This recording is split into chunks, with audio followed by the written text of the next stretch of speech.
እንዴት ሩታ? ሰላም ነው? ደህና ነሽ? እንዴት ነሽ? እንኳን ማርያም ማረችሽ፣ እንኳን ጌታ ረዳሽ። ደስ ብሎኛል። ወንድ ልጅ ተገላገልሽ አሉ። እንኳን ደስ አለሽ። በጣም ደስ ብሎኛል። ምጥ እንዴት ነበረ? ቆንጆ ነው። ምንም አይልም። አይ በርትተሻል። ቆንጆ ነው በለው እንጂ በርትተሻል። እንግዲህ አርፍጃለሁ፣ ግን ሳልጠቃት አልሄድም ብዬ ነው የመጣሁት። ስላየሁሽ ደስ ብሎኛል። ቁጫት ይባላል። እቀመጣለሁ፣ ግን ትንሽ ልቁ ረጅም ሰዓት ቁጭ ብዬ ነበረ እና ደግሞ ለሌት 10 ሰዓት መውለድሽን ሰምቼ ነበር። እንዴት ነበረ? የመጀመሪያ ልጅ ስትወልጂ እንዴት ነበረ? ምንም አይልም። ያው ፈተናው እንዳለ ቢሆንም ምንም አይልም። 10 ሰዓት ነው ያወለድኩት። አይ ጠንካራ ነሽ በጣም። ይከብድ ነበር? መሳት ነው ምጡ የጀመረሽ? ምን ተሰማሽ? እንግዲህ እሱን ሴት አይደለሽ ስትወልድ ታያለሽ። እስከዛ ቢያንስ ይሄን እንደዚህ አድርጌ ስታረግጂ ተጠንቀቂ የምትይ ነገር የለም? ከዚህ ነገር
ውዶቼ ማሮቼ ፍቅሮቼ ብዙ ነገሮች ሼር አድርጉ እና ምንም ሄርሜላ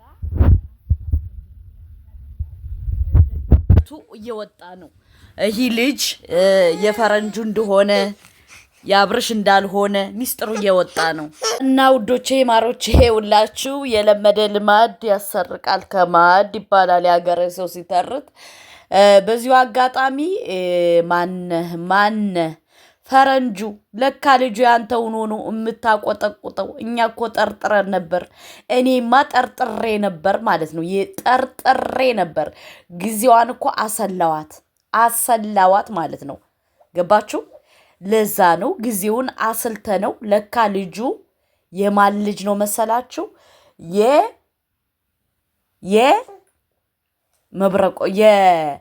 የፈረንጁ ልጅ ነው።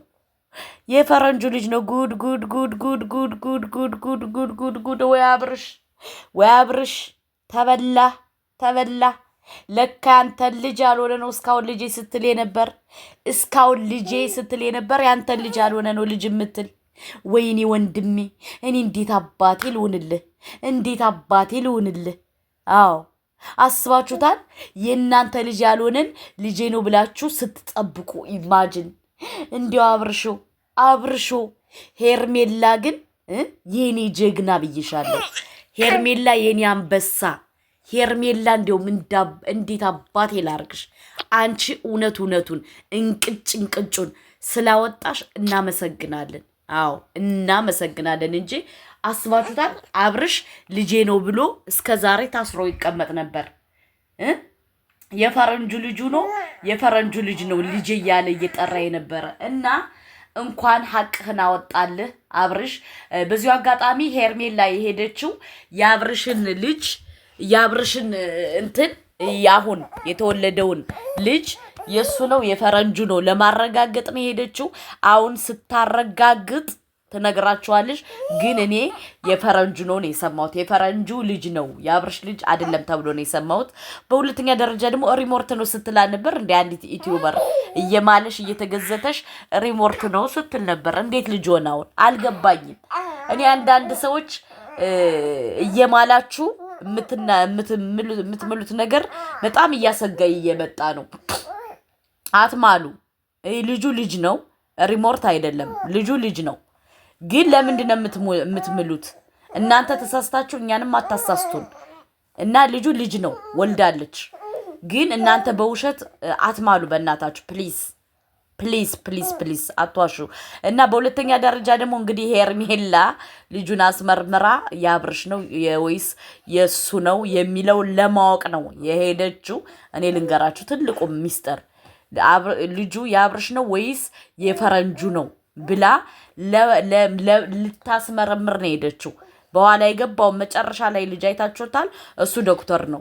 ደሙን የህፃኑን ደም ቀድቶ ሊሄድ ማለት ነው። ወይም የህፃኑን ፀጉር ይዞ አንተን ሊሄድ ነው። እና ሄርሜላ ጀግና ናት። ሄርሜላ ትችላለሽ፣ ሄርሙ ትችላለሽ በሉ በኮሜንት። ሄርሙ ትችላለሽ፣ ሄርሙ ጀግና፣ ሄርሙ ጀግና እያላችሁ አጥለቅልቁት ማለት ነው። በሁለተኛ ደረጃ ደግሞ ሄርሜላ ምንድን ነው ልልሽ የነበረ ከፈረንጁ ጋር በቃ ራስሽን አስከብሪ። ፈረንጁ በጣም እየተንቀለቀለ ነው፣ በጣም ማለት ነው። ገባችሁ? ስለዚህ ፈረንጁ አደብ ይዞ መቀመጥ አለበት። ሰዓቱ አልቋል። ምን ብሏል? ለሰው ልጅ ክብር ይኑርህ። አንተ ሰውዬ ማለት ነው። አንተ ህፃን፣ አንተ ፈላ ማለት ነው። ለሰው ልጅ ክብር ይኑርህ። በጣም ነው የሚያስጠላ በዚህ ደረጃ የሆነ እወደድ ባይ ማለት ነው። አሽቃባጭ አታሽቃብጥ። ሲጀመር ልጁ ደግሞ ያንተ ነው። እንኳንም ያንተ ሆነ፣ እንኳንም ያብርሻል ሆነ። ተገላገልን ማለት ነው። ልጁ ያብርሽ ቢሆን እኛ ጨጓራችን ይላጥ ነበር። ደግነቱ ግን ልጁ ያንተ ነው። ይኸው በራስ ጊዜ እየመሰከርክ ነው። ሰዓት ሻልቋል፣ ደቂቃ ሻልቋል፣ እንደዚህ ብሏል፣ በዚህ ወጥቶ በዚህ ወርዶ ዱዱዱዱ አደደደደ እያልክ ማለት ነው።